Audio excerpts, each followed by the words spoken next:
자녀가 어떤 문제를 놓고서 기도를 시작할 때는 성경에서 그것과 관련된 내용을 확인한 다음이었다. 어느 때는 하나님께 간구하기에 앞서 며칠 동안 성경을 확인할 때도 있었다. 그리고 하나님의 언약을 확인하고 나면 성경을 펴고 손가락으로 그 부분을 짚고서 간구해서 응답을 받았다. 그는 언제나 성경을 펴놓고서 기도했다. 5만 번 이상의 기도 응답을 받은 사람으로 잘 알려진 조지 뮬러는 독일 태생의 영국 선교사입니다. 젊은 시절 술과 도박에 빠져 지내던 그는 20세의 어느 날 한 기도 모임에서 무릎을 꿇고 기도하는 그리스도인의 모습에 감동을 받고 회심하게 되었습니다. 그 후 평생을 선교와 고아 사역에 바쳐온 조지 뮬러는 1898년 93세에 소천하기까지 15만 명의 고아들에게 하나님의 사랑을 확인해 주었고 오늘날까지 고아의 아버지로 불리고 있습니다.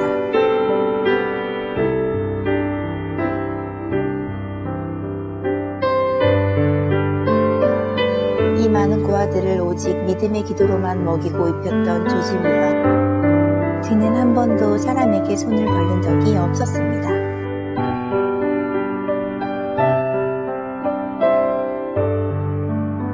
이렇게 조지 뮬러를 믿음의 사람으로 만든 힘은 바로 말씀 묵상이었습니다. 매일 말씀 속에서 뮬러는 하나님의 마음을 배우고 하나님의 뜻을 깨달았습니다. 그리고 그 말씀 속에서 하나님의 약속을 붙들고 기도의 자리로 나아갔던 것입니다.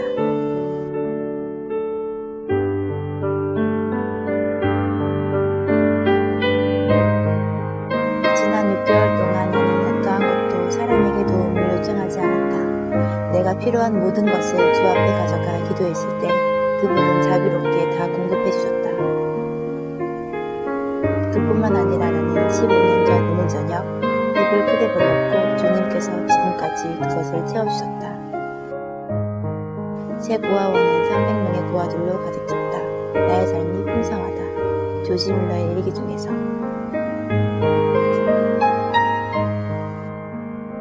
하나님의 도움으로 이 말씀은 궁핍할 때 고아들에게 권하여 그분 앞에 제시할 수 있는 나의 눈보가 되었다. 그분은 고아들의 아버지시다. 그러므로 그분은 그들을 위해 공급해 주실 것을 스스로 서약하셨다.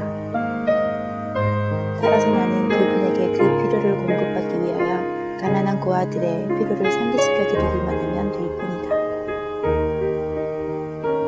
이렇게 조지 뮬러는 오직 믿음의 기도로 60여 년 동안 $720만 넘는 기부금을 하나님으로부터 공급받았습니다. 이로써 15만 명의 고아들뿐만 아니라 온 세상에 하나님이 살아계심을 분명히 증거하였습니다.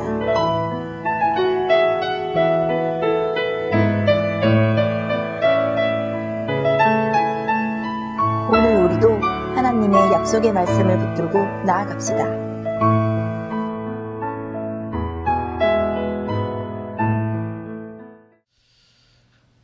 우리는 조지 뮬러를 고아의 아버지라 그렇게 부릅니다.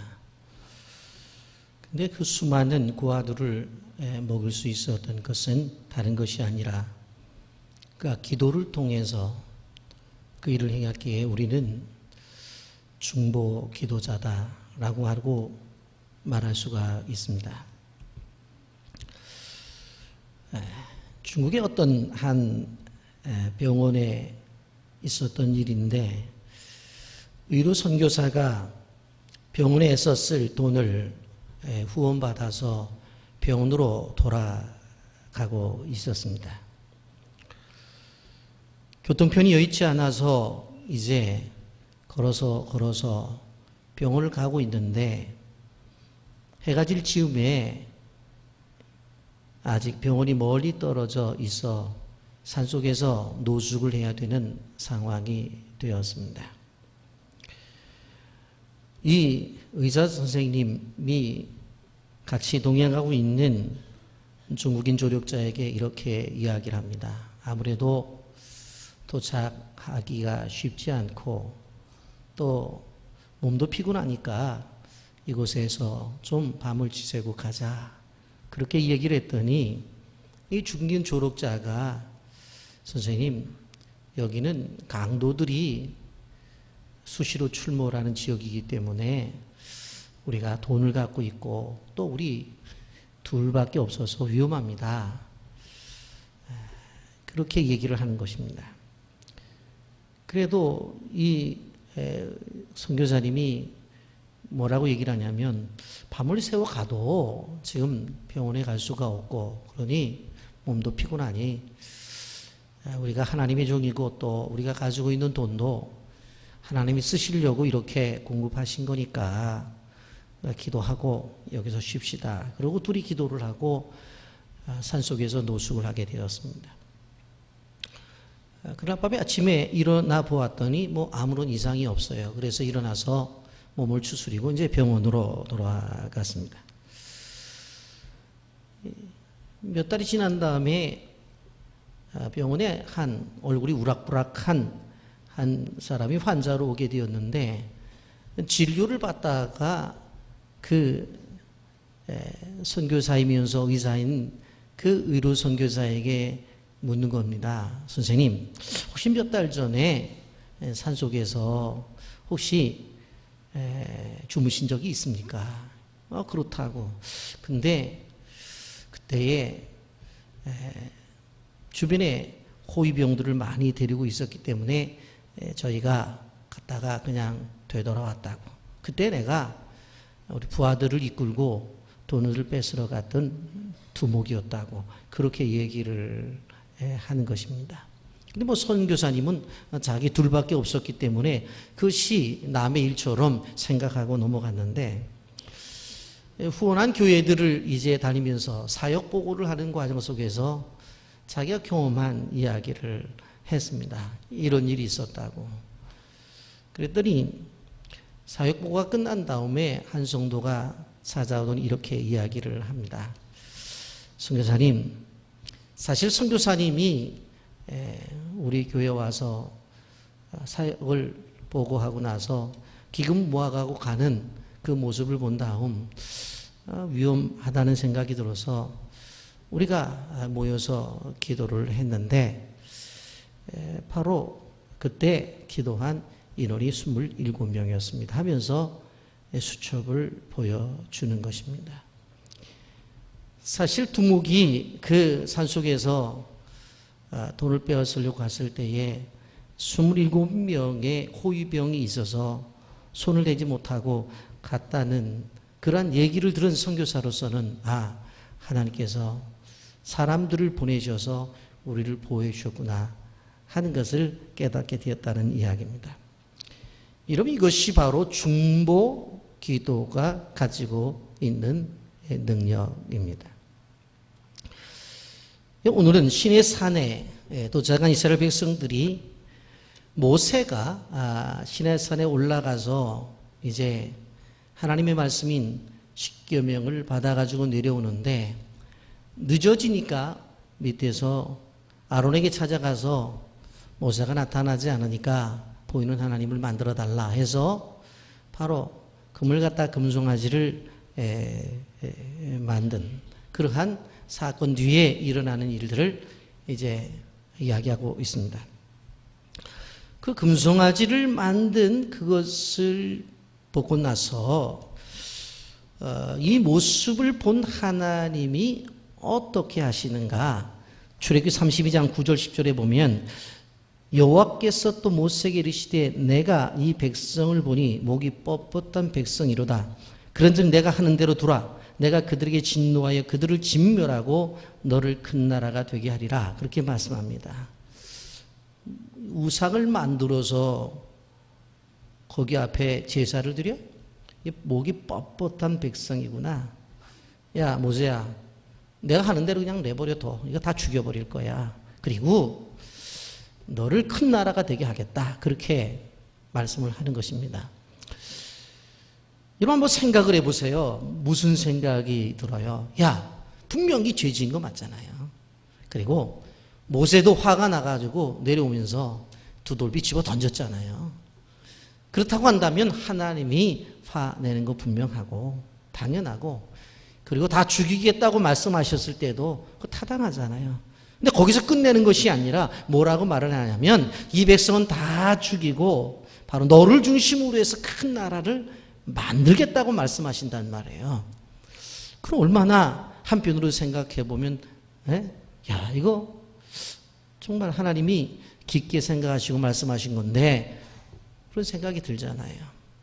죄 지은 인생들 다 죽이고, 아브라함을 시작해서 믿음의 계보를 이룬 것처럼 자신 모세를 중심으로 해서 다시 이스라엘 백성의 계보를 만들겠다고 하니까 웬만한 사람 같았으면, 야, 이거 정말 감사한 일이다. 맞습니다. 하나님 그렇게 하셔야 됩니다. 이거 다 죄 지은 인간들 다 죽이십시오. 다 죽여도 되고요. 이제 나를 중심으로 해서 아브라함처럼 믿음의 계보를 다시 시작하십시다. 그렇게 이야기해도 되잖아요. 근데 그렇게 하잖아요. 모세가 무려 3번씩의 중보 기도를 드립니다. 첫 번째, 응답이 어떻게 들어져요? 출애굽기 32장 14절, 여호와께서 뜻을 돌이키사 말씀하신 화를 그 백성에 내리지 아니하시니라 그랬어요. 중보 기도를 드렸더니 여호와께서 뜻을 돌이켜서 말씀하신 화를 그 백성에게 내리지 아니했다고 그랬어요. 두 번째 응답이 뭡니까? 출애굽기 32장 34절입니다. 이제 가서 내가 내게 말한 곳으로 백성을 인도하라. 내 사자가 내 앞서 가리라 그랬어요. 내게 말한 곳으로 백성을 인도해라. 사자를 먼저 보내서 앞길을 다 정리해 주겠다고 말씀해요. 세 번째 응답이 나타납니다. 출애굽기 33장 3절입니다. 너희를 젖과 꿀이 흐르는 땅에 이르게 하려니와 나는 너희가 함께 올라가지 아니하리니 너희는 목이 곧은 백성인즉 내가 길에서 너희를 진멸할까 염려함이라 하시니라 했어요. 젖과 꿀이 흐르는 땅, 그 가나안 땅에 가라. 가. 그런데 나는 같이 안 가겠다. 그렇게 이야기를 하는 것입니다. 여러분, 오늘 우리는 세 번째에 이 하나님의 응답을 중심으로 생각하면서 좀 말씀을 깊게 묵상하려고 생각을 합니다. 여러분, 지금까지 하나님은 이스라엘 백성들을 책임져 주셨어요. 길이 없는 곳에 구름 기둥과 불 기둥으로 인도하셨어요. 농사를 짓지 못하는 그러한 장소 속에서 만나를 주셨고 고기 먹고 싶다 하니까 매출하게 주셨어요. 물이 없으니까 어떻게 했어요? 반석에서 생수 주셨다고요. 아니, 지금까지 그렇게 인도를 하시고 나서 이제는 뭐라고 말하냐면은 너희들하고는 같이 안 가겠대. 그렇게 말씀하시는 거예요. 너희들이 원하는 가나안 가. 그래, 가나안 가도록 허락해 줄게. 그런데 내가 같이 가지는 않겠다. 그렇게 말씀하십니다. 이때에 모세가 알겠습니다. 그렇게 하겠습니다. 그렇게 하지 않고 또 기도를 하는 거예요. 여러분, 그러한 중요한 일들을 우리 생각하면서 본문을 조금씩 풀어 나가려고 생각을 합니다. 여러분, 오늘 본문을 쭉 보게 되어지면 모세가 자신이 어떤 존재에 대한 것들에 대해서 분명히 알고 있어요. 그러니까 하나님 앞에 자신이 어떤 존재인지, 소위 말해서 이것을 자존감이라고 말하는데 자기가 어떤 존재인지를 분명히 알고 있는 거예요. 그럼 모세는 노예 아들로 태어났어요. 그리고는 바로 남자아이가 나면 다 죽이라고 하는 그러한 상황 속에 태어났다. 그런데 그 어머니가 그를 키우고 나중에 아이 울음소리가 커지자 나일강에 갈대 상자를 만들어서 그 안에 넣고 버리게 되었어요. 그런데 애굽의 공주가 목욕을 하러 왔다 그것을 보고 시브린의 아이라는 걸 분명히 알면서도 그 아이를 데려가 40년 동안 광야에서 이 궁중에서 키워요. 그런데 궁중에서 키울 때도 이 아가씨가 모유가 안 나오니까 모유가 나오는 여인을 찾았는데 그게 누구예요? 모세의 친어머니 요게벳이에요. 그럼 여러분 한번 생각을 해보세요. 이러한 과정이 모든 것들이 뭐예요? 하나님의 은혜가 아니고는 이루어질 수가 없는 일이다라고 하는 것입니다. 여러분, 모세가 40년 동안 광야에 와서 처가새가리를 하다가 80세가 돼서 부름을 받았는데, 여러분 80세 같으면은 다 일 놓고 쉬어야 될 때예요. 그런데 그때 부름을 받아서 사역을 시작해요. 근데 그 80세 된 노인네가 애굽에 내려가 가지고 이스라엘 백성들을 이끌어 내게 되어질 때, 우리가 알다시피 10가지의 재앙을 통해서 바로를 무릎 꿇지요. 그리고 그 백성들을 이끌고 홍해를 건넜단 말이에요.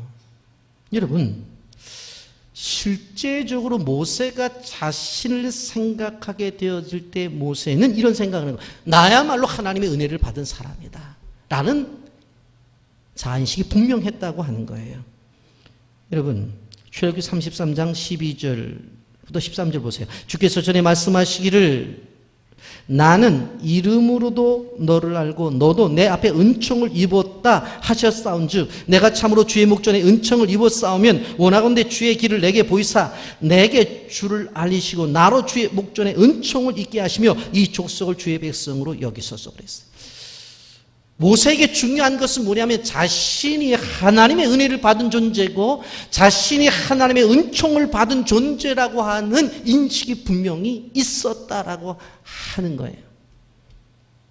그리고 순간적으로 생각해 봤을 거예요. 나의 출생을 생각해 보자. 태어나면 나 남자 아이를 죽이라고 하는 그때 나는 태어났어. 근데 우리 어머니가 갈대 상자를 만들어서 나를 거기다 집어넣어가지고 나일강에 버렸는데, 바로의 공주가 그 왕궁에 좋은 목욕시설도 많을 텐데 굳이 나일강까지 와가지고 목욕을 하다가 나를 발견하고, 그리고 시부리의 인의 아이라는 걸 분명히 알고도 나를 데려다가 아들로 키웠어. 야, 이거 내가 정말로 은혜 받았구나. 은혜 받았구나. 그가 자기 자신의 인생을 되돌아보게 되어질 때에 은혜 받은 존재라는 것을 그는 알았다는 거예요. 광야에 40년 동안 있으면서 이제는 어떻게 보면 이러다가 내 인생 죽지 하고 그러한 존재가 되었는데, 어느 날 떨기나무 앞에서 나를 불러서 비전을 주더니 나를 애굽에 내려가서 그 막대기 하나 주더니 모든 것들을 하나님을 경험하는 경험을 하게, 이게 하나님의 은총이라는 거예요. 하나님의 은혜라는 거예요. 여러분, 우리도 기억해야 돼요. 나 자신을 향해서 과거라고 하는 시간이 지나왔는데 이 자체가 하나하나 한 가지 한 가지가 하나님의 은혜라고 하는 고백이 나와야 되는 거예요. 왜 그래요? 그렇게 하셨거든. 근데 우리는 그것을 잘 깨닫지 못해. 그렇게 분명히 하셨는데 그것에 대해서 인정을 하지 않으려고 생각을 해요. 여러분, 우리나라도 보세요. 전쟁이 있었어요. 그 전쟁 속에 수많은 사람들이 죽어갔지만 그러나 그 위기 속에서 해방이 되었어요. 가난한 나라였어요. 세계 가운데서 가장 못 사는 나라 가운데 밑에서 세보면 두 번째였어요. 그렇게 못 사는 나라였어요. 그런데 먹고 사는데 괜찮은 나라 되었잖아요. 하나님의 은혜예요. 물론 사람들은 그렇게 이야기해요. 국민들의 피와 땀으로 이루어졌다. 투쟁으로 이루어졌다. 맞아요. 수고했어. 애썼어요. 그런데 하나님의 은혜가 없으면 수고하고 애쓴다고 해서 다 되느냐라고 하는 거예요. 여러분, 지구상에 이 대한민국이 이렇게 존재할 수 있는 이유가 뭐냐면 하나님의 은혜 덕분이고 하나님의 은총 덕분이라는 거예요. 세상의 사람들은 몰라서 못한다 하더라도 우리 예수를 믿는 사람만큼은 이것이 하나님의 은혜라고 하는 고백이 나와야 된다고 하는 것입니다. 여러분, 모세의 중요한 것은 뭐냐면 자신의 인생을 생각해 볼 때에 하나님의 은총을 입은 자, 은혜를 입은 자라고 하는 것을 분명히 알고 있었어요. 16절 상반절에 나와 주의 백성이 주의 목전에 은총을 입은 줄 무엇으로 알리까? 도대체 하나님의 은혜를 입고 은총을 입은 것을 무엇으로 알게 하시려고 합니까? 하면서 오늘 12절에 보면 주께서 전에 말씀하시기를 그렇게 말씀하죠. 우리가 인생을 살아가면서 중요한 것은 우리가 구원을 받았다는 것, 하나님의 은혜를 받았다고 하는 것, 그것에 대해서 우리가 생각하게 되어질 때에 나라는 존재를 생각해 봐야 되고 하나님이 나에게 주신 말씀에 대한 분명한 말씀이 있다는 것을 기억해야 되는 것입니다. 여러분, 예수님께서 이제 사생애를 마치고 공생애로 들어가시는데 그게 3번의 시험을 당하게 되어집니다. 그런데 이 3번의 시험을 당하게 되어질 때에 예수님께서 그 사단의 세력을 물리친 방법이 있습니다. 그것이 뭐예요? 마태복음 4장 4절 예수께서 대답하여 이르시되 기록되었을 때 사람이 떡으로만 살 것이 아니요 하나님의 입으로 나오는 모든 말씀으로 살 것이라. 기록되었을 때. 마태복음 4장 7절입니다. 예수께서 이르시되 또 기록되었을 때 주 너희 하나님을 시험하지 말라 하셨느니라.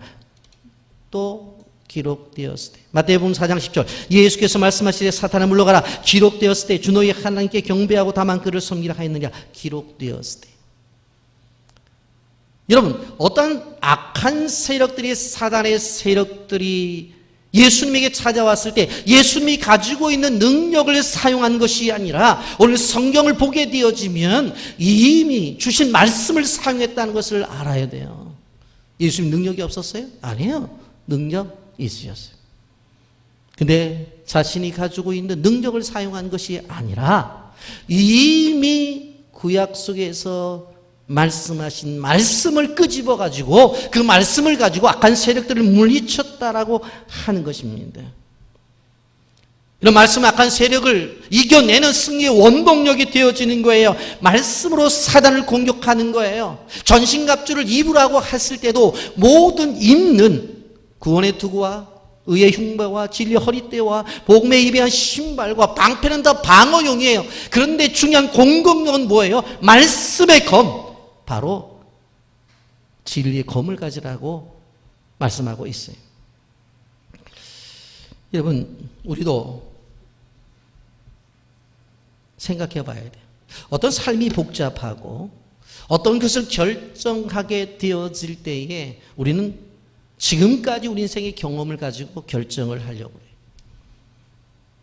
어떤 사람들은 지식을 가지고 경험하려고 그래요. 그래서 인터넷에 들어가서 이런 일이 있었을 때 다른 사람들은 어떤 생각을 하고 어떤 결정을 냈는가 자료를 찾아서 결정을 하려고 생각을 해요. 그런데 오늘 성경 우리가 기억해야 되는 것이 내 판단으로 결정하는 것이 아니라 하나님의 말씀이 어떻게 이야기하는 자를 찾아가라고 하는 것입니다.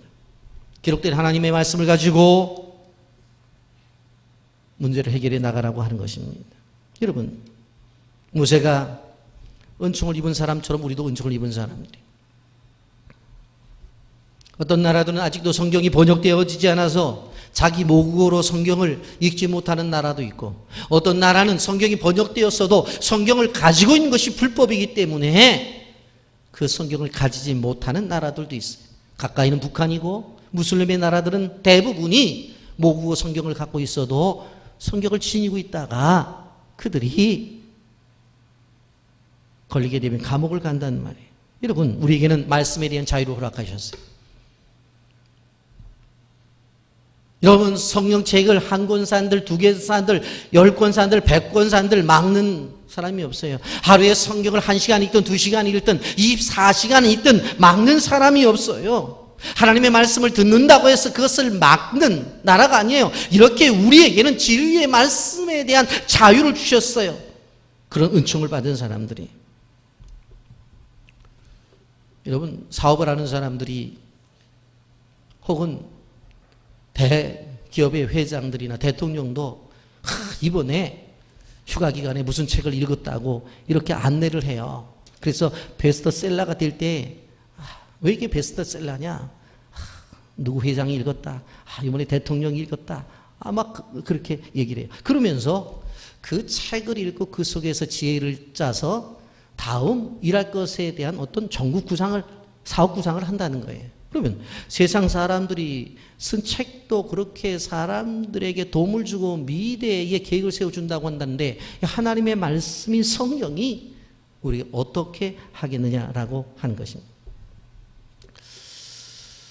여러분, 죄송한 표현이지만 요즘 성경책이 얼마나 무거운지 그냥 휴대폰에다가 앱을 깔아가지고 성경 보자 그러면 이리 올렸다 저리 올렸다가 그런 분들이 계셔요.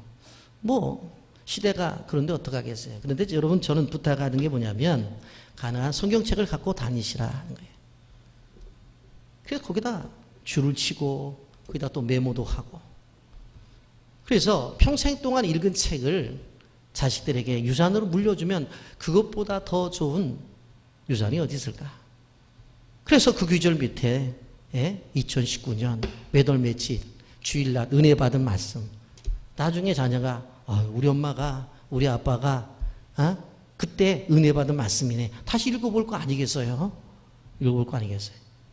저는 두 아들이 있는데 설교하던 성경책을 물려주려고 그래서 성경책을 바꿔갖고 2권 만들었어요.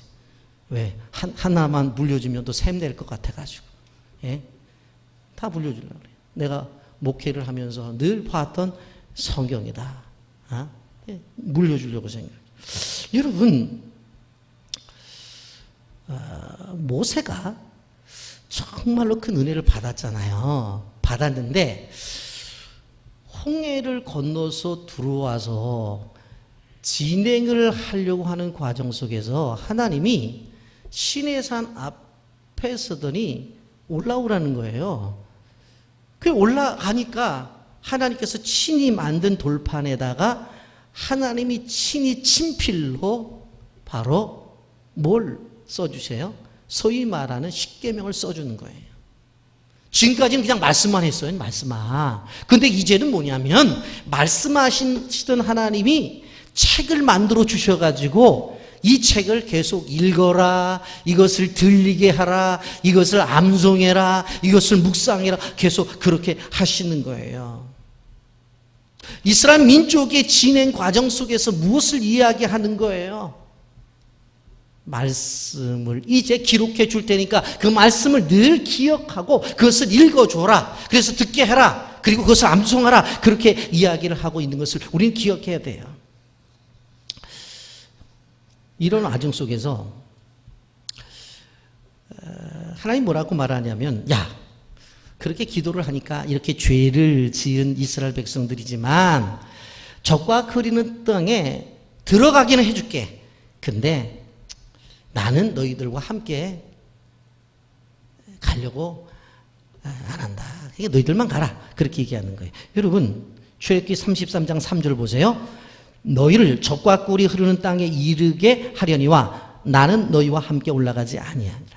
이게 세 번째 응답이라고 그랬죠. 첫 번째 응답은 내 뜻을 돌이켜서 말씀하신 그 백성들에게서 내리지 않겠다는 출애굽기 32장 14절이고, 두 번째 응답은 내가 말한 곳에 백성을 인도하겠다 하는 것이 출애굽기 32장 34절 두 번째 응답이었어요. 그런데 세 번째 응답이 바로 33장 3절 속에서 나타나는 것을 볼 수가 있어요. 여러분, 특이한 응답이죠. 특이한 응답이에요.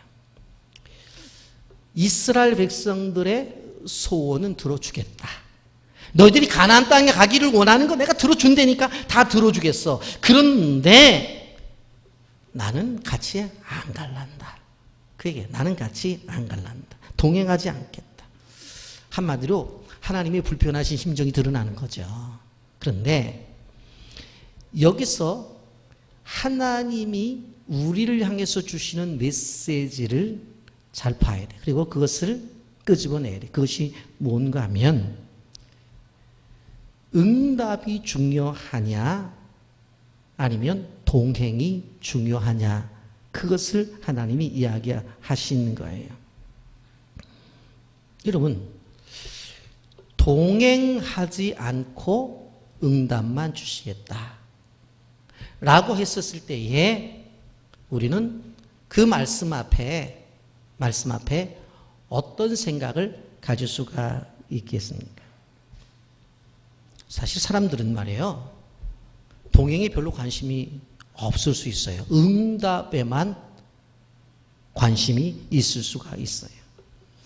결국 하나님이 우리에게 무엇이든지 주실 수 있는 분이라고 한다면 과정이 어떻게 되었든지 간에 그 응답이 하나님을 통해서 오면 된다라고 생각을 해요. 그러다가 보면 바로 하나님이 우리 삶의 수단으로 밖에 될 수 없을 때가 있다고 하는 거예요.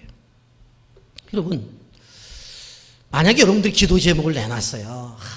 이게 사업을 시작했는데 하나님 사업이 돼야 됩니다. 돼야 됩니다. 기도를 드렸어요. 우리 아이가 대학에 가야 되는데 합격시켜 주세요입니다. 그랬어요. 그랬더니 하나님이 어느 날 오시더니 그래, 내가 네 기도는 들어주겠다. 그런데 같이는 안 가겠다. 그렇게 말씀하셨을 때 여러분은 어떤 생각을 가졌겠냐고요. 모세 보세요. 모세는 이렇게 기도를 해요. 출애굽기 33장 15절에 모세가 여호와께 아뢰되 주께서 친히 가지 아니하셔거든 우리를 이곳에서 올려 보내지 마옵소서. 중요하기 때문에 다 같이 한번 읽어봅니다. 시작. 모세가 여호와께 아뢰되 주께서 친히 가지 아니하셔거든 우리를 이곳에서 올려 보내지 마옵소서. 우리가 가나안 가려고 애굽에서 나온 거 맞아요. 그런데 가나안에 들어갈 때 하나님이 같이 안 간다고요? 우리도 안 갈래요. 우리도 안 갈래요. 우리도 안 가겠다는 거예요. 우리도. 예? 왜 그럴까요? 모세는 하나님의 동행이 무엇보다 중요한지를 알았어요. 가나안에 들어가느냐 안 들어가느냐 그것보다 더 중요한 게 뭐예요? 하나님과 동행이라고 하는 거예요. 하나님과 같이 갈 때에 가나안의 의미가 있다고 하는 거예요. 여러분, 우리는 무엇을 깨달아 알아야 돼요? 더 중요한 가치와 덜 중요한 가치를 우리는 알아야 돼요. 이렇게 묻는다고 한다면 더 중요한 가치가 뭐냐는 거예요. 우리는 생각할 때에 더 중요한 가치를 목표의 달성이라고 생각해요. 그런데 성경은 모세를 통해서 뭘 이야기해요? 더 중요한 가치가 뭐냐? 목표의 달성이 아니라 과정의 하나님과 동행이라는 게 더 중요한 가치라는 거예요. 여러분, 우리가 좀 성도들이 그래도 오래 다닌 성도들은 우리 교회가 주일학교가 잘 되었던 걸 기억하시죠? 저도 너무 가슴이 아픈 게 입시생들을 위해서 기도할 때는 40-50명씩 3학년들만 현수막에 붙였던 교회예요. 물론 교회를 나오든지 안 나오든지 기도를 했는데 그때마다 제가 어떻게 애가 얼굴이 안 보여요? 작년까지는 얼굴이 잘 보였는데 그러면 목사님 1년만 참아주세요. 1년만. 3학년 때 공부 열심히 해서 대학 들어가면 그때부터 신앙생활 열심히 할 겁니다. 그래서 대학에 들어갔어. 목표는 이루었어요. 근데 과정 속에 1년 동안 교회 안 나오고 주님과 동행을 하질 않았어요. 그런 아이들이 교회 안에 보이는 아이들을 거의 못 봤어요. 거의 못 봤어요. 여러분, 우리가 기억해야 될 것이 뭐냐면 더 중요한 가치와 덜 중요한 가치가 무엇인지를 알아야 돼요. 목표 달성이 더 중요한 가치가 아니라고요. 과정 속에서 하나님과 동행하는 것이 바로 더 중요한 가치라고요. 여러분, 오늘날 한국 사회 속에서 대기업이 큰 일을 하는 거 저 알아요. 분명해요. 그런데 그 기업이 그렇게 큰 것을 이루었으면서도 왜 사회로부터 지탄을 받는 일들이 있습니까? 기업을 이루는 목적, 큰 돈을 버는 목적 다 이뤘다고. 근데 과정 속에 보니까 뭐예요? 노동 착취도 있었고 복지에 대한 미흡한 점도 있었고 여러 가지가 드러나는 거예요. 여러분, 우리가 기억해야 될 것이 무엇입니까? 기억해야 될 것이 마태복음 6장 33절에 이렇게 말합니다. 그런즉 너희는 먼저 그의 나라와 그의 의를 구하라. 그리하면 이 모든 것을 너에게 더하시리라. 우리는 모든 것을 더하는 일들의 목적을 갖고 살아가요. 그래서 하나님의 의가 별로 관심이 없어요. 왜? 목적을 이루면 되니까. 근데 하나님 뭐라고 말해요? 먼저 그의 나라와 그의 의를 구하면 우리가 생각하는 그 모든 것을 더하는 목적은 자연스럽게 이루어진다고 하는 것이에요. 그렇기 때문에 더 중요한 가치가 뭐냐는 거예요. 더 중요한 가치가. 모세는 그걸 알았어요. 그럼 말하는 거예요. 야, 가나안에 들어가. 아유, 감사합니다. 그런데 나는 같이 안 갈래. 그랬더니 그럼 우리도 안 가요. 그럼 우리도 안 가요. 하나님 없는 가나안이 뭐가 필요하고 하나님이 함께 하시는 가나안이 우린 필요 없어요. 그 이야기를 하는 거예요.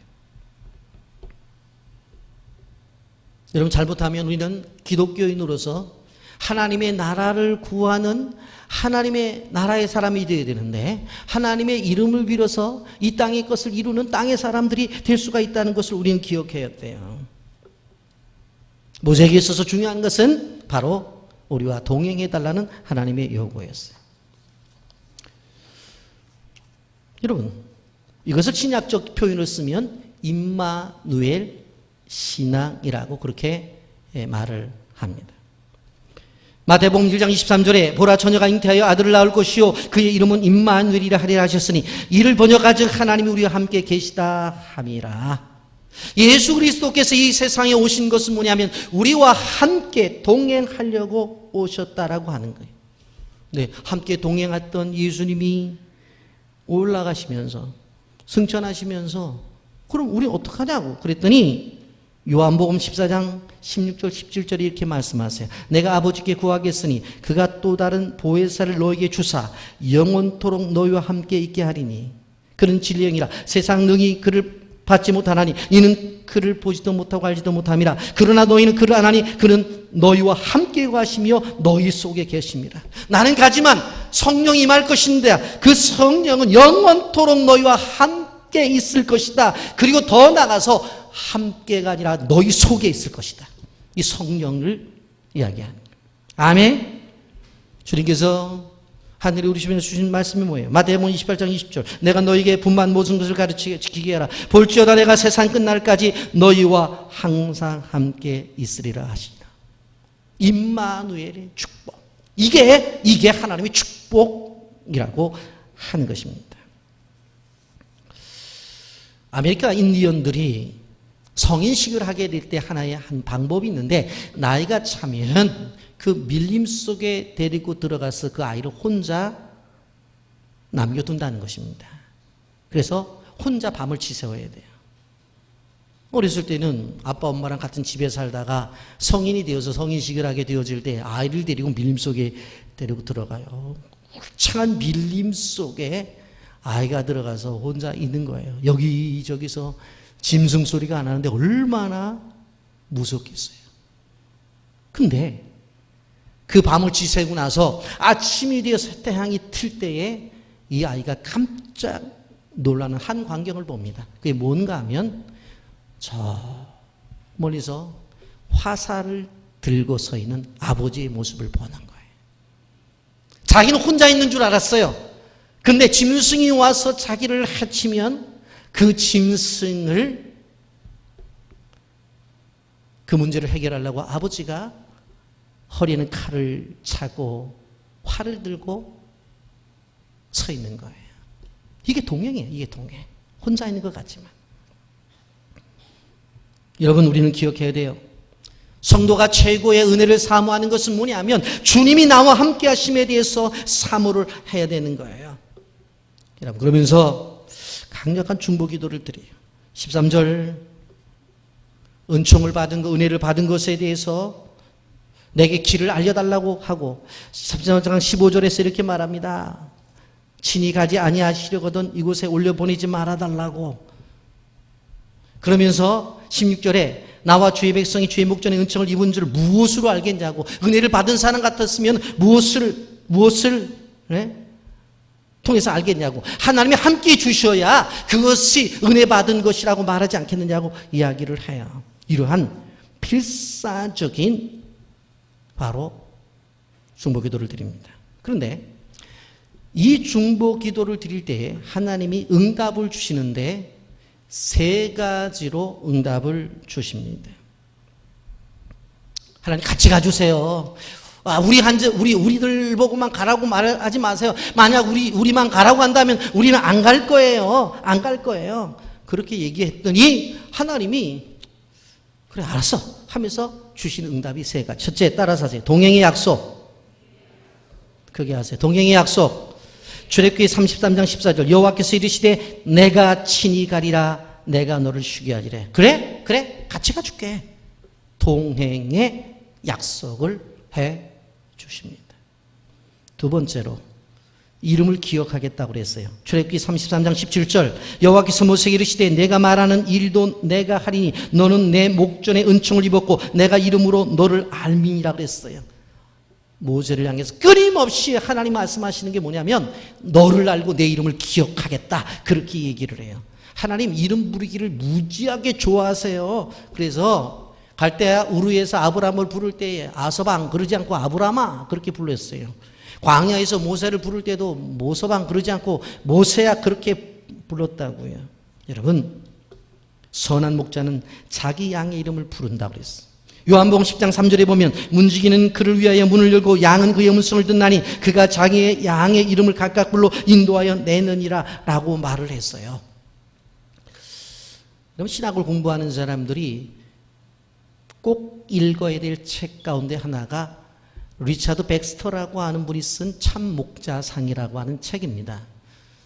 이거는 목회자들이 성령담으로 읽어야 될 책이라고 그렇게 말해요. 그 리차드 백스터가 한 이야기 가운데 중요한 한 가지가 뭐냐면 목회자가 된 다음에는 가장 가까이 있어야 될 두 권의 책이 있다. 그것이 뭐냐? 첫째는 성경책이고 또 하나의 책은 교족부다 그랬어요.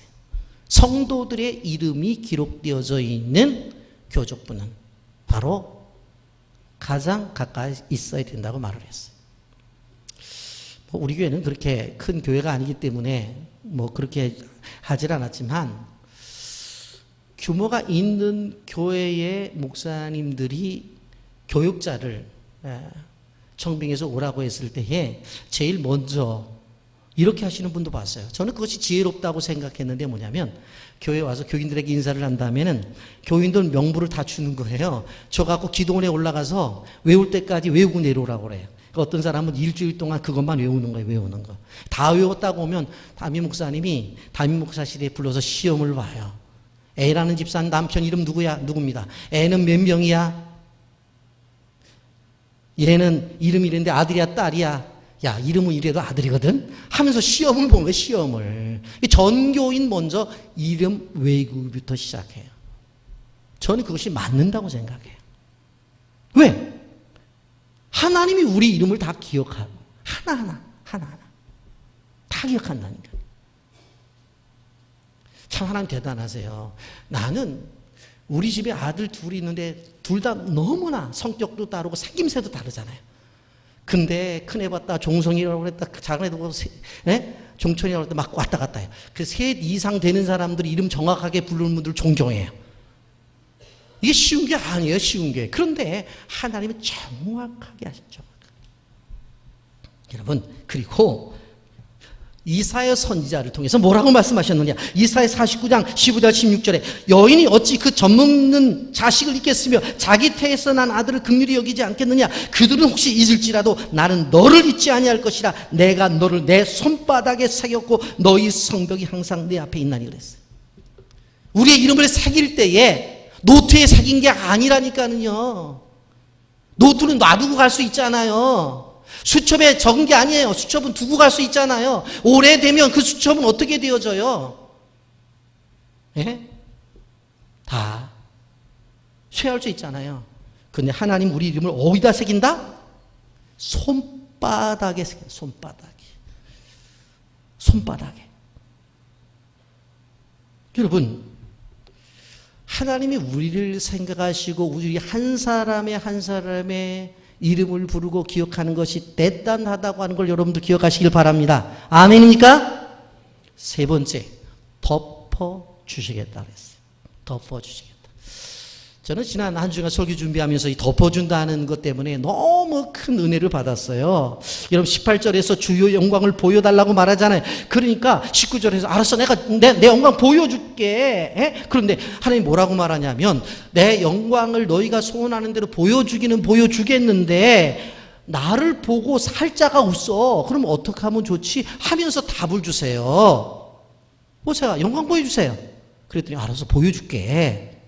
근데 하나님의 영광을 보면 죄인이 죽잖아요. 그러니까 하나님이 뭐라고 말씀하시냐면 22절 23절 보세요. 내 영광이 지나갈 때에 내가 너를 반석 틈에 두고 내가 지나가도록 내 손으로 너를 덮었다가 손을 거두리니. 야, 이 하나님의 사랑 대단하죠.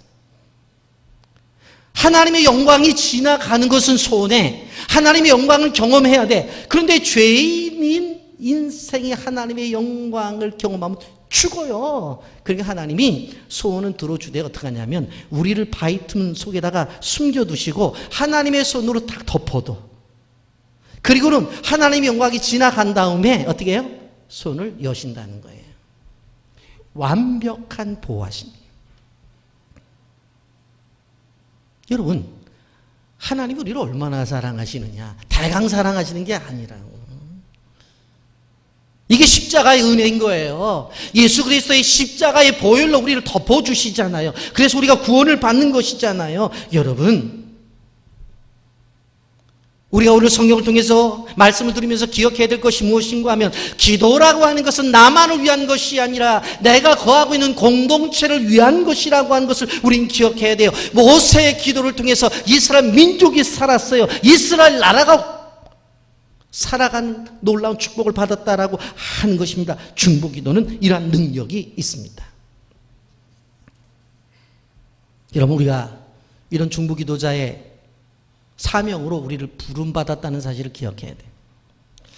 한국에 우리 교단 교회이기도 합니다만은 사랑의 교회라는 교회가 있잖아요. 옥하는 목사님이 오랫동안 목회를 하시면서 전국적으로 칼세미나라고 해서 전 2번이나 들어갔다 나왔습니다만은 바로 제자 훈련의 바로 원조교회다, 그렇게 말할 정도로 그런 교회예요.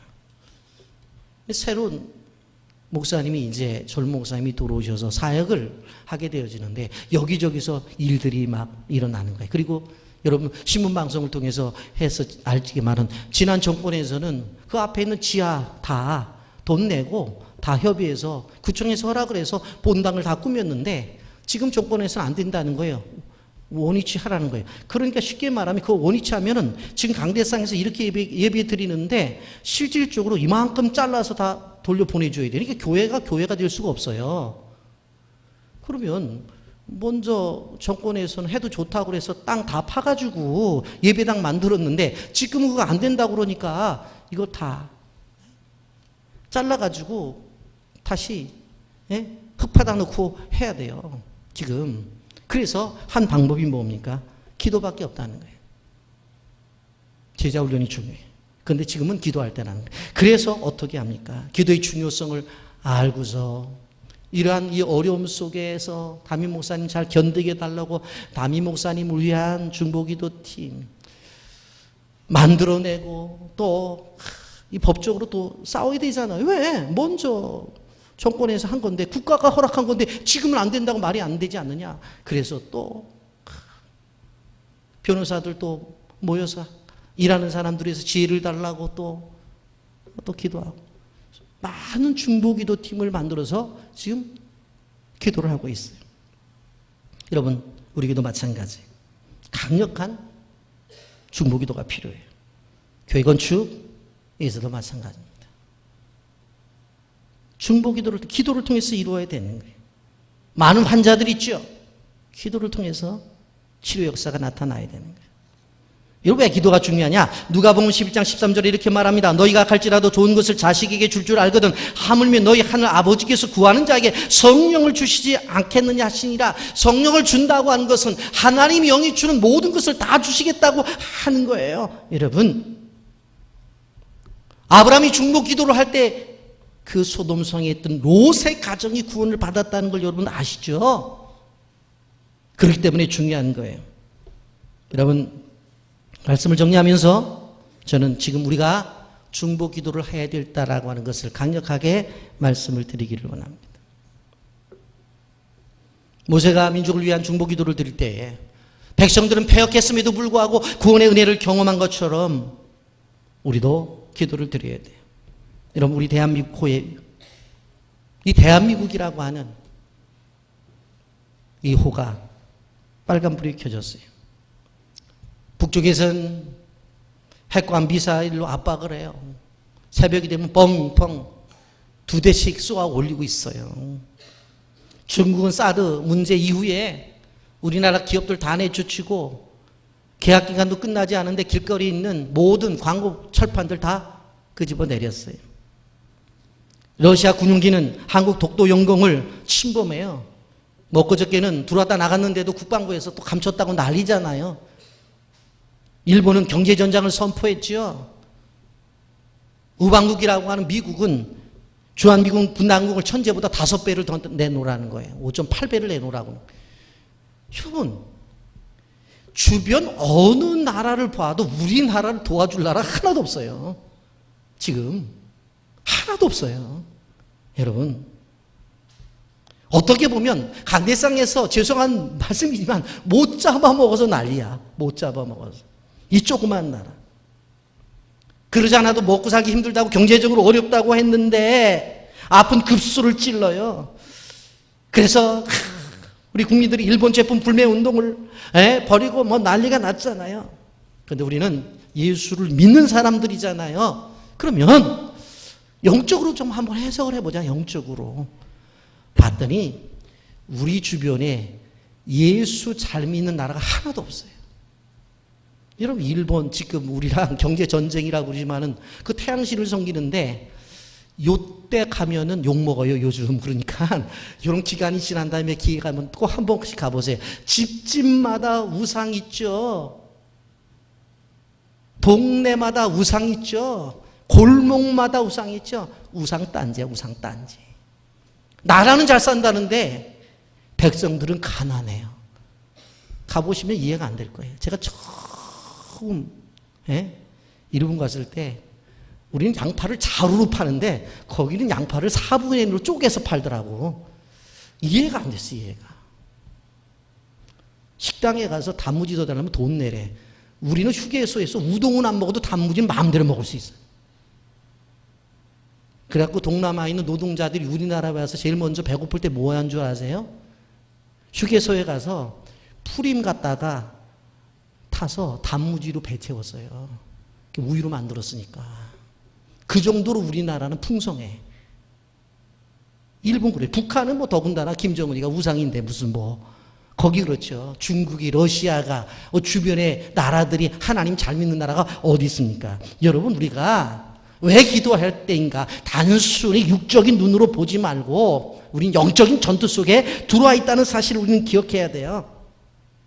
예수를 믿는 사람들이 정신 차리지 아니하면 100년 전에 불행한 역사를 바로 되풀이할 수도 있다는 걸 알아야 돼요.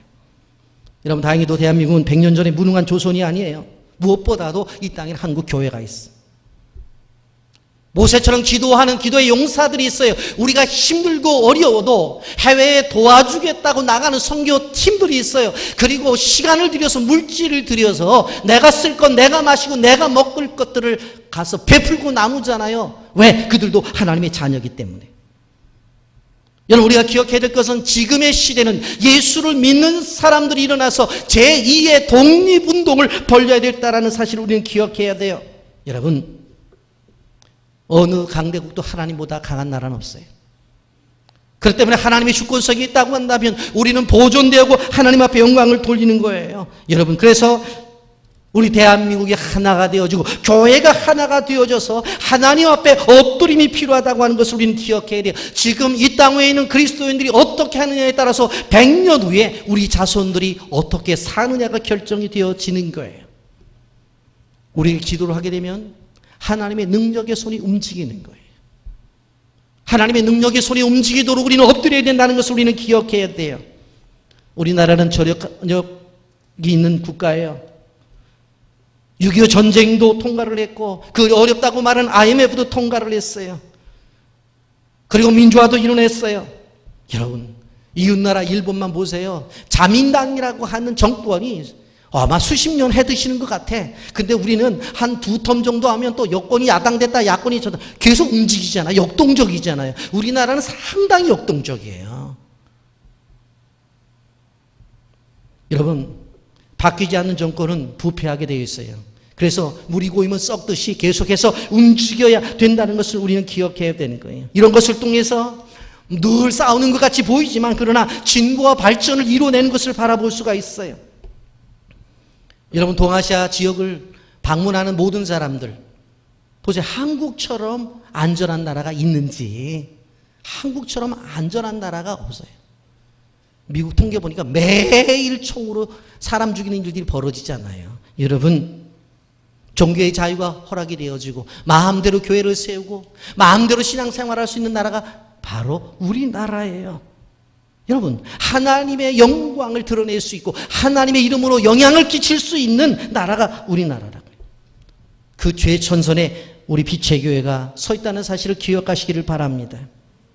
100년 전에 어두운 세대의 독립운동 속에서 독립 만세를 외쳤던 주인공들이 크리스찬들이었어요. 교회는 전국적인 네트워크를 일으키면서 교회 지하에서 바로 태극기를 만들어서 나와서 그 태극기를 움직이고 그 태극기를 흔들었던 것이 교회가 했던 일이에요. 이제는 기도를 통해서 그 일을 이루어야 됩니다. 기도를 통해서 불씨가 불꽃으로 움직여야 되고 그것이 불길로 나타나야 된다고 하는 것입니다. 여러분, 아무리 정치 지도자들이 평화를 외치지만 하나님이 우리에게 주신 샬롬의 평화만큼 좋은 평화는 없다고 하는 것을 기억해야 되는 것입니다. 여러분, 위대한 기도를 하셔야 돼요. 이제는 나만을 위한 기도가 아니라 내 가정을 떠나서 나라와 민족을 위한 충부 기도를 해야 될 때가 왔습니다. 모세가 했다면 우리도 할 수가 있어요. 하나님이 이러한 지도자를 쓰신다는 것을 알고 계셔야 돼요. 누가 이 나라와 이 민족을 위해서 이 땅 위에 평화를 위해서 기도하실 것인가, 이사야를 찾듯이 찾고 있다고 하는 것입니다. 여러분, 미국 워싱턴에 가보면 국회의사당이 있는데 전 세계에서 가장 인상적인 건물로 텔레비전에 자주 등장을 합니다. 그런데 그 국회의사당 꼭대기가 돔으로 되어 있어요. 그런데 그곳이 다 기도실이라고 하는 것입니다. 그런데 그것이 지어진 지가 1955년도에 지어졌는데 지금까지 그 기도실이 빈 적이 없다고 합니다. 여러분, 미국도 욕 많이 먹어요. 그런데 국정으로 그 바쁜 시간이지만 국회의원들이 틈틈이 그곳에 올라가서 묵상하며 기도해요. 그렇게 문제가 많지만 세계를 바로 선도하는 나라가 되었잖아요. 여러분, 우리는 기억해야 돼요. 이스라엘의 역사, 기도의 역사입니다. 그것이 한 사람이 했든 다수가 했든 기도는 끊어지지 않았다는 것을 우리는 기억해야 되는 것입니다. 가정이 건강하기 위해서도 기도해야 돼요. 교회 부흥을 위해서도 기도해야 돼요. 나라가 안정되기 위해서도 기도를 해야 된다고 하는 것이에요.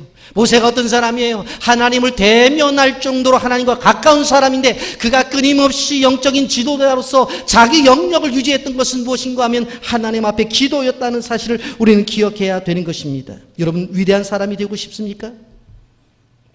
여러분의 자녀들이 하나님의 마음을 움직이는 사람이 되고 싶어요. 여러분, 그렇게 되기를 원한다면 무릎을 꿇고 기도하는 사람이 되어질 때에 가능하다는 사실을 우리는 기억해야 돼요. 가난 농물학교 김용기 장로님이 가난 학교에 훈련시킬 때마다 꼭 하신 말씀이 있습니다. 저도 가난 농물학교에 들어가서 그분이 살아계실 때 청년 때 훈련을 받으면서 저도 들었던 얘기예요. 여러분, 애국가를 많이 부르십시오. 애국가는, 우리나라 애국가는 찬송가입니다. 그래서 그분이 노래를 불러요. 하나님이 보아사 우리나라 만세 하면서 애국가를 부르면서 만세할 때는 두 손을 높이 들고 만세를 불러요. 여러분, 우린 기억해야 돼요. 요즘 또 뭐 애국가가 누가 지었느니 해서 뭐 애국가를 없애자 어째자 뭐 말이 나옵니다만은 여러분, 한마디로 하나님이 보호하실 때만 만세되는 거예요. 아멘입니까? 우리 일어납시다. 개인을 위해서 기도하는 걸 뛰어넘어 가족의 자녀들을 위해서도 기도하시고 교회 건축을 위해서도 더욱더 열심히 기도하시고 이 나라 민족을 위해서도 기도하십시다.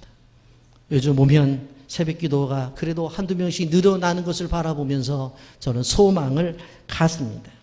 왜? 하나님이 기도자들을 사용하시기 때문에, 기도할 때에 하나님이 움직이시기 때문에, 그리스도의 계절이 다시 이 땅 위에 오도록 우리 빛의 교회 모든 성도님들을 중보 기도자로 초청하셨다는 사실에 기억하시고 응답하셔서 기도자로 세우시기를 예수님의 이름으로 축복합니다. 아멘.